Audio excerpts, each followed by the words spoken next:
Bonjour à tous les Ivoiriens, bonjour à tous les habitants de la Côte d'Ivoire, bonjour à tous les Africains du monde. Je suis Carton Noir, le cordial sans phare. Voilà. Face à la situation de ce que rencontrent tous les Ivoiriens, les Africains, je ne peux m'empêcher de me taire. Voilà. Il y a des personnes qui disent que Gbagbo Laurent était quelqu'un qui était intéressé par l'argent. Mais je veux tout simplement rappeler à la population de Côte d'Ivoire que Gbagbo Laurent ne s'est jamais intéressé par l'argent. Puisque à l'époque, Nana Félix Houphouët-Boigny a essayé de corrompre Gbagbo Laurent pour qu'il revienne à lui. Avec la somme de 5 millions. Pourtant, à ce moment, le fonctionnaire était payé à moins de 58 000 par mois. Mais Gbagbo Laurent a résisté aux 5 millions que Nana Félix Houphouët-Boigny l'a proposé. Il avait même envoyé le journaliste Jean Kessé à aller proposer cette somme-là à Gbagbo Laurent. Mais Gbagbo Laurent a refusé. Gbagbo Laurent a commencé à s'intéresser à la politique à l'âge de 19 ans. Lorsqu'il a découvert ce que l'on a appelé le faux complot de 1963. Vous voyez, lorsque Gbagbo Laurent a eu une bourse pour aller pour aller être professeur de latin grec en France, c'est là-bas Gbagbo Laurent a compris que lui doit libérer la Côte d'Ivoire. Vous comprenez? Et il a commencé à s'intéresser à l'histoire. Il a été professeur d'histoire, je vous le rappelle. Et c'est en France que le groupe FPI, le parti FPI, a été mis en place. Donc, je vais dire à la population de Côte d'Ivoire, Gbagbo Laurent n'est pas celui que vous pensez. Gbagbo Laurent, c'est un nationaliste.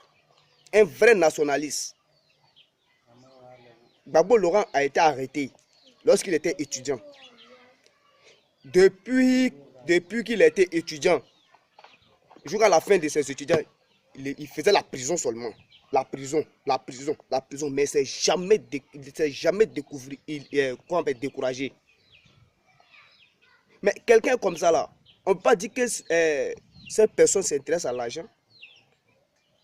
Les personnes qui ont suivi, qui ont vu Laurent Gbagbo poser ces actes-là, refusent de partager ces actes-là avec la génération actuelle. Vous devez montrer à la population de Côte d'Ivoire qui est réellement Gbagbo Laurent.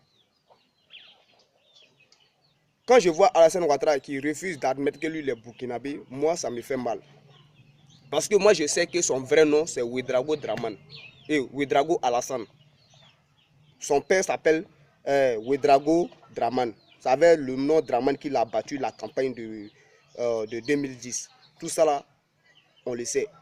Mais si Alassane Ouattara se rappelle, lorsqu'il a été invité à un débat que l'on a appelé la charte du Nord, Alassane Ouattara a même conclu que Nana Félix Houphouët-Boigny disait que lui était d'origine ghanéenne, que c'est ça la Côte d'Ivoire. Mais si son père, il dit son père c'est politique c'est Nana Félix Houphouët-Boigny, pourquoi il ne suit pas les traces de Nana Félix Houphouët-Boigny? Pourquoi il ne reconnaît pas que lui c'est un burkinabé? Il n'a qu'à reconnaître que lui c'est un burkinabé, il refuse de reconnaître que lui c'est un burkinabé. C'est ce qui nous a envoyé tous ces problèmes-là. Donc, chers Ivoiriens, Gbagbo Laurent, il a résisté à la corruption de Nana Félix Houphouët-Boigny. Donc, si je vois aujourd'hui, certaines personnes accusent Gbagbo Laurent que c'est un voleur, c'est un criminel. Le vrai criminel, là, c'est Moshi Dramane Ouattara, l'homme au pantalon sauté. C'est lui. Et on commence à le savoir. Quand est-ce que vous, les Ivoiriens, vous allez vous retrouver? Quand est-ce que vous allez comprendre que Alassane Ouattara essaie d'insérer l'esclavage encore en Côte d'Ivoire? Quand est-ce que vous allez vous ressaisir?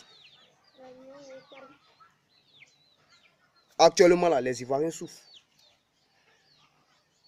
Pour avoir du travail même là, c'est difficile. On est au 21e siècle, je vous le rappelle. On n'est plus au temps de Félix Houphouët-Boigny. La technologie a évolué. Mais pourquoi on rencontre ces gens de trucs-là en 2017? Pourquoi?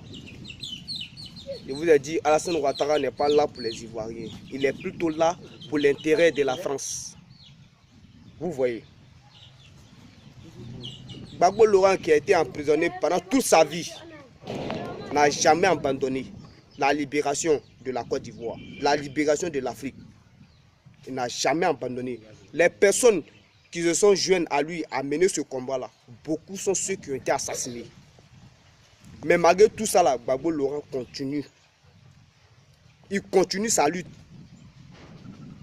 Aujourd'hui, il a la CPI. C'est-à-dire, c'est l'emprisonnement qui continue. Pendant toute sa vie, il ne fait que faire la prison seulement. La prison, mais il ne s'est jamais découragé.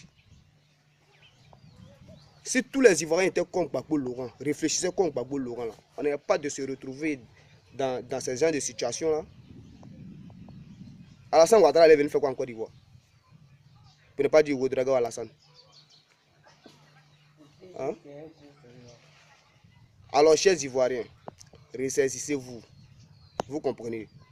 Gbagbo Laurent dit, celui qui veut être milliardaire, qu'il ne fasse pas la politique. Si tu veux être milliardaire, va faire les affaires. On a vu, depuis que Alassane Ouattara a pris le contrôle de la Côte d'Ivoire, ses comptes sont remplis en étranger.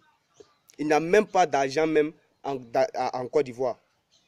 Tout son argent est en Europe. Pourquoi il ne veut pas déposer son argent en Côte d'Ivoire? Posez-vous des vraies questions. Comme vous refusez de m'écouter, peut-être que moi je ne serai pas là. Je ne serai pas là lorsque les Ivoiriens vont souffrir. En tout cas, moi je ne fais que vous prévenir. Voilà. Si nous voulons participer à la libération de la Côte d'Ivoire, c'est maintenant. Pour que la génération du futur vive dans la tranquillité, dans la paix. Nous devons amener les Occidentaux à nous respecter. Parce que les Ivoiriens ne sont pas respectés, les Africains ne sont pas respectés. Et c'est notre faute. Parce que nous, on nous manipule très facilement. On est comme des pions. On joue avec nous. Dieu nous a donné la chance de pouvoir sortir de ces souffrances à nous envoyer Gbagbo Laurent. Nous avons envoyé Gbagbo Laurent à la CPI. Voilà aujourd'hui, les Ivoiriens regrettent pourquoi avoir fait partie de Gbagbo Laurent à la CPI. C'est dès maintenant que nous devons ouvrir nos yeux et participer à la libération de la Côte d'Ivoire. Pas à discuter. Voilà.